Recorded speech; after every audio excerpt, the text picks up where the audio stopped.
It's time now for Back Pages tonight here on Sky Sports News, bringing you a first look at the sports stories in the morning's newspapers. And joining us tonight, it's a warm welcome to ESPN's Mark Ogden and Sam Dean from the Telegraph, both out in Germany covering the Euros at the moment. Evening to you both. We'll speak in just a moment. Let's start, though, by running through the back pages for you. And this is what is making the headlines. England hit back at the critics' reaction to England's opening win against Serbia. And Captain Blood, a bloodied Kylian Mbappe on the ground after receiving a facial injury in France's narrow opening win. This is The Guardian again. Mbappe left bloodied, but France edge it, they say. Fans group seeking urgent review into travel chaos, which we'll hopefully get to later on and get the guys' experiences in Germany so far. And Southgate backs his big names to share the goal-scoring burden. This is the start. Incredibles. And there is Jude Bellingham. Gareth Southgate saying, I need more superheroes like Jude. The Sun, plea Lions is the headline. Gareth tells stars again to step up like match winner Jude Bellingham. And also a story there, UEFA probes racist chants. In the Mirror, seeing stars is the headline. Three Lions future coming into focus. Southgate, I can see our aces each taking turns at being our hero for the day. We'll talk more about that shortly. And once again, it's Jude Bellingham featured in the Metro. Belle of the ball is their headline. And this is the Times. Romelu Lukaku, 2 goals disallowed for Belgium in their shock defeat is pictured. UEFA investigates racism claims. That story also covered as the main one on the back of the Times. And this is the Eye, and again, Jude Bellingham, another image of him holding his face after a nasty head injury picked up in France's opening win. And more stories about the travel chaos in Germany as well. Right, let's get stuck into these papers then with our guest, with Mark and Sam. Mark, I'll start with you, and we begin on the back of the Telegraph. England hit back at the critics. England players are hitting back at negativity surrounding their victory in this opening game against Serbia. Mark, it was a 1-0 win. It was a clean sheet, but there has been no shortage of criticism since for England's play, particularly in the second half. The players clearly a bit unhappy about it. Is it justified? Well, I think the criticism is justified in the sense that it wasn't a particularly convincing performance, as we know. But at the end of the day, they won the game. So I think we have to say that they got the job done. They got the job done against a decent Serbia side, who probably the second best team in the group ahead of Denmark. So it's how you look at it. But on the face of it, it's a good win to start the tournament. But if you're looking at England to possibly win the tournament, then it wasn't a very convincing performance. It raised more questions than it provided answers. You know, Trent Alexander-Arnold, does he work in that role as he plays? Phil Foden, does that work there? So there are question marks, and obviously in the second half they conceded so much possession to Serbia that late in the game they could have conceded a goal. So I think the criticism comes from the point that we're looking at England as possible winners. Does that performance tell you that they are capable of winning it? So that's where the criticism comes from, and it has to be stressed as well. It's not just a media criticism. This is, you know, fans on social media. So Paul Scholes, you know, former England player, saying on Instagram that this squad feels like an under-21 squad. He feels that the work from previous tournaments has been wasted. So it's ex-players, it's fans, it's media. You know, fans at the game weren't exactly happy with it either. So I think it has to be taken in the round. I think the players have to accept that while they got the win, they didn't perform to the manner of a team that is expected to win it. They were certainly nowhere near Germany's performance against Scotland or Spain's performance against Croatia. But end of the day, they won a game, 3 points. They're probably going to get in the second round at least. So, you know, positives are there. Yeah, it's Kyle Walker, the vice-captain, who is quoted in Mike McGrath's article here. And it is the media, Sam, that he references explicitly. And this is the quote: "The media like to build up a storm and put thoughts in your head that probably shouldn't be there." As a highly regarded member of the media, you're right to reply. Yeah, absolutely. And I think, well, firstly, every footballer, especially an England footballer, is more than entitled to have their views on the media. And of course, the media often gets put into one bracket as one big conglomerate whole when it's not quite that way. It doesn't really work like that. And I think often football players understandably conflate for example, the newspapers with social media and online and pundits on TV too. So, the media is a big beast, and to put it all in one bracket is perhaps not entirely accurate. But I understand where they're coming from. And I think what's really interesting here is we can see the sort of the beginnings or the stirrings of that siege mentality that so many teams want to create, and so many, especially in club football, so many managers try to foster within their squads. And I think Mike McGrath, in his piece from Erfurt today, he mentions that Southgate referenced the outside noise, for example, at the Qatar World Cup. And it's something that a lot of managers do. I remember Jose Mourinho, for example, was regularly trying to create that kind of mentality within his squad. And it feels to me like England are trying to do the same thing, a sort of us against the world kind of approach. And if that's how they feel, then great. And if that's how they feel is going to make them play better this tournament, make them more likely to win it, then I'm sure every single person in England, including in the media, will be very happy indeed. One player who's receiving universal praise everywhere you look with his performance and the season he's had in general, of course, is Jude Bellingham. Mark stole the show, got the only goal on Sunday. He's still only 20. Are England already becoming a bit over-reliant on him? I won't go that far because, we've still got people like Harry Kane and Foden and Bukayo Saka. We've got great players. I think the point that Southgate's making, like in other papers, is that, we can rely on other players to make the difference. But, while Jude Bellingham's producing as he is doing, we've got to roll with it because that's what he's there for. He's there to help win games. And, it may be Harry Kane in the next game. It may be somebody else. But I do think that England do have a world-class player in Jude Bellingham. I think he's 21 at the end of June. So it's amazing how important he's become. And you hear him speak after games. He speaks like a captain. He plays like a captain. I'm pretty sure he will be the captain. And he actually feels like a captain. He feels like the kind of the heartbeat of the team now. I think, Kane is the guy that scores the goals. But as we know, against Serbia, Harry Kane was kind of, peripheral in the game. You need a guy sometimes, a captain who plays in the heart of the team and drives the team on. And that is Jude Bellingham. So whether he wears the captain's armband or not, for me, he's the England captain in all but name. But, that's how it is. And I think you're looking forward to Bellingham being the captain for the next 10 years. He's that good. If he avoids injury, he will be England's best player for the next 10 years at least. And, let's enjoy it. Let's roll with it because we've seen before people like Wayne Rooney, Michael Owen have great tournaments in the younger part of their career and then they get hit by injuries. They never quite reach the heights that we thought they would. So let's hope that Jude Bellingham is the exception to that. But they both had great tournaments as youngsters and England didn't quite win. But maybe this time with Bellingham in such good form, it can take them all the way. Yeah, let's have another look at the picture on the back of the Star. A nice way of covering Jude Bellingham's impact. Incredibles, there he is. As one of the Incredibles. I need more superheroes like Jude, says Gareth Southgate. I mean, Sam, there has been some suggestion that maybe he could take Trent Alexander-Arnold out of the team and put Jude Bellingham alongside Declan Rice, which might then free up Phil Foden to move into a more central position. But if you do that, do you then restrict Bellingham and the Bellingham we've seen for Real Madrid this season and lessen the likelihood of him scoring a goal like he did against Serbia?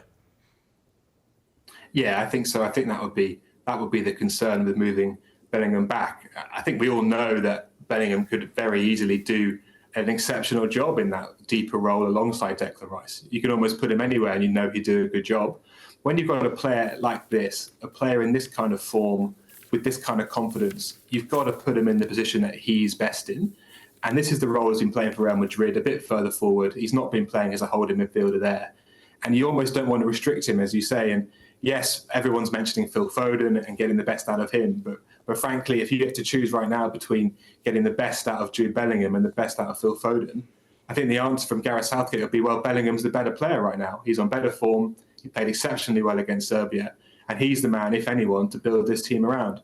So right now, you can't really imagine moving him, even if it might fix a problem slightly back in the midfield. It might create more issues in the number 10 position. So for me, right now, Bellingham's the start. You've got to build it around him. And if he wants to play number 10 and that's where he feels he can be best, that's where he's got to be. Yeah, and actually that takes us to the Guardian. Star power. Southgate backs his big names to share the goal-scoring burden. And that a point of sharing the goals around. Not every player can star in every game, says Gareth Southgate.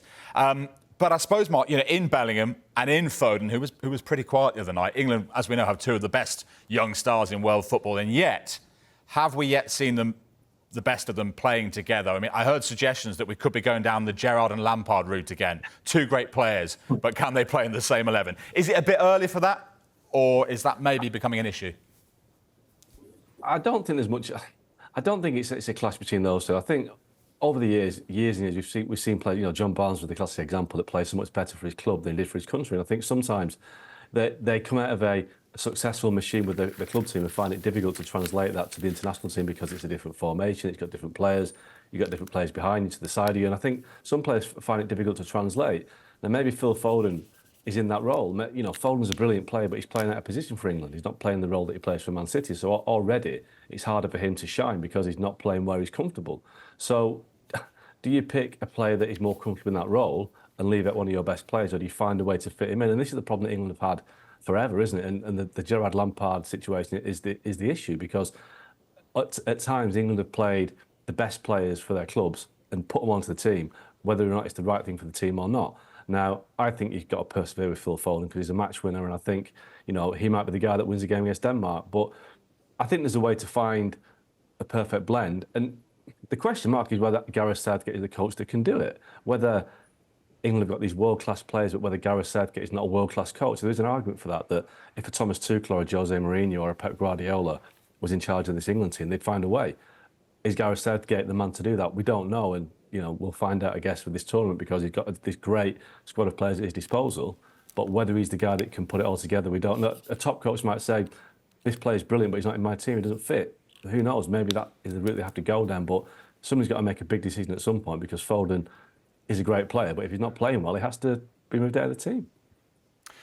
Moving to matters away from the pitch and the sort of headlines we hope we wouldn't see. This is in the Times. UEFA investigates racism claims. Governing body looking into reports of monkey chanting by Serbia fans towards England players. This is Matt Lawton and Paul Joyce, and the UEFA are investigating claims that Serbia fans abused black England players. They make the point that Serbia has been sanctioned in the past for racist behaviour of its fans. Sam, obviously you're out there in Germany.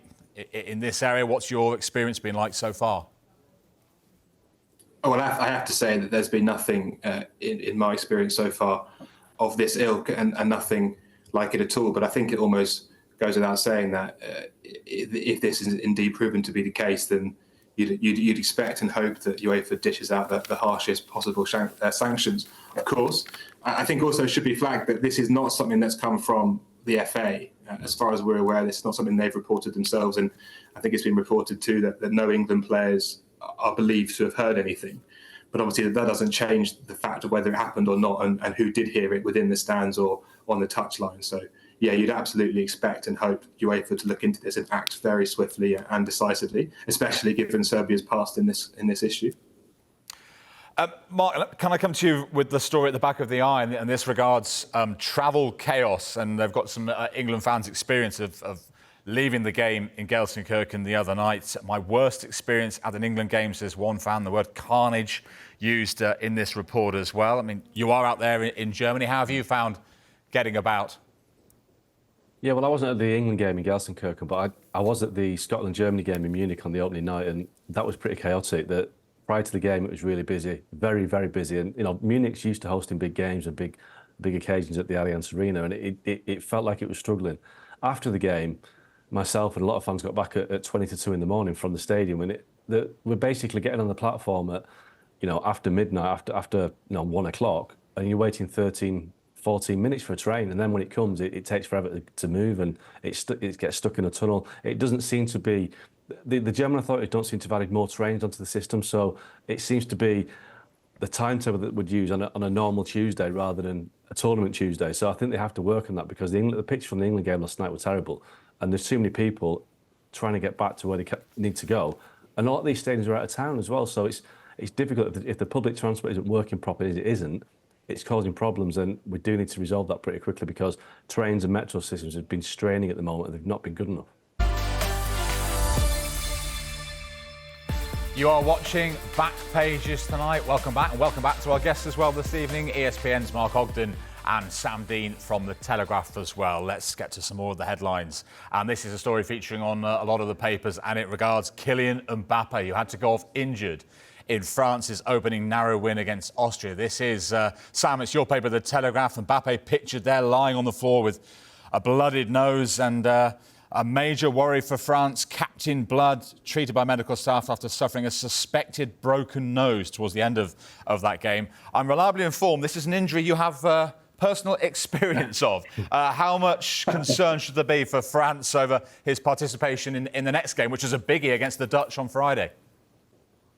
Yeah, this is and I'm sure all viewers want to know all about this. This is a very similar injury to one I suffered myself in very similar circumstances, albeit not playing for my country at the European Championship. But the one thing I know for certain is that Kylian Mbappe is going to be in a lot of pain tonight, and especially tomorrow morning when all the bruising kicks in.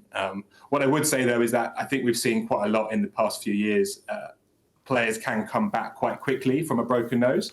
Obviously, the severity of this injury is not known yet, but we've seen some pictures of his nose looking quite severely out of shape, and obviously the blood paints a picture of its own. But we have seen that these masks now these days really can do a good job, and players can be back in action quite soon. So you certainly would not expect, based on that, this to be sort of fatal for Mbappe's chances of playing the rest of this tournament. I expect far more likely is that he could go on and win the tournament wearing a mask, and the next thing we know, we'll have kids across Europe and teenagers across the world buying masks and pretending to be Kylian Mbappe in the playground. You can just say it, can't it? You really can. I mean, actually, that'll be the headline. That's the picture on all the papers, Mark. But maybe the headline, equally as important, should be France's narrow performance against Austria, one of the favourites. What did you make of them? Yeah, well, I suppose it's a bit like the England game against Serbia, isn't it? That they weren't particularly convincing, but they got the win. And that is the main thing, that they've got that win behind them now. But they weren't great.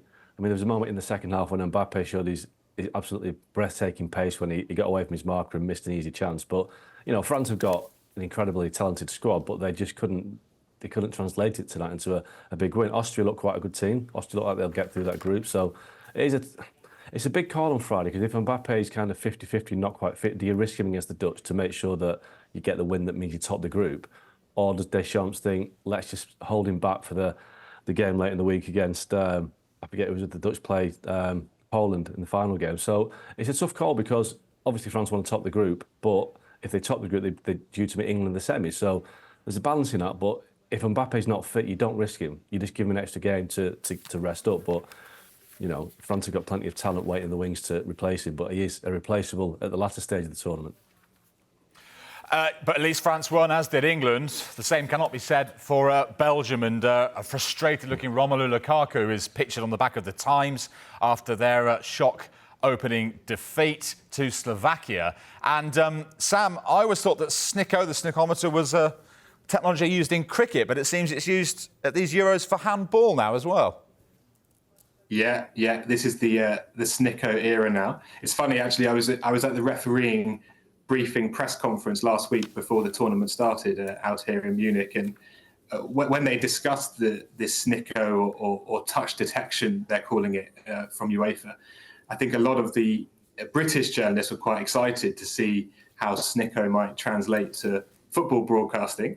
And as you can imagine, a lot of the European journalists around us were completely baffled as to why we cared, and had no idea what Snicko was, because obviously cricket's not quite the same deal on the continent. But now they've all seen it. Now they know what we were talking about. They've seen the fuss. And obviously, I think in Belgium tonight, the reaction to that handball and the decision behind overruling that goal is going to be a sort of very angry one, and it's going to be a big talking point going forward. For me, I don't know what Mark thinks, but for me personally, that felt very harsh. He just got the slightest touch on it. Didn't seem that deliberate to me, but we are in the VAR era, and as of today, we are in the Snicko era too. So this is football now. Yeah, and as we know, cricket only needs a feather. If it shows up, then it counts. We've seen pretty much all the contenders now, Mark. Still got Portugal to come. France and England were the pre-tournament favourites. Do you see it any differently after one round of games? Well, I still think they're strong.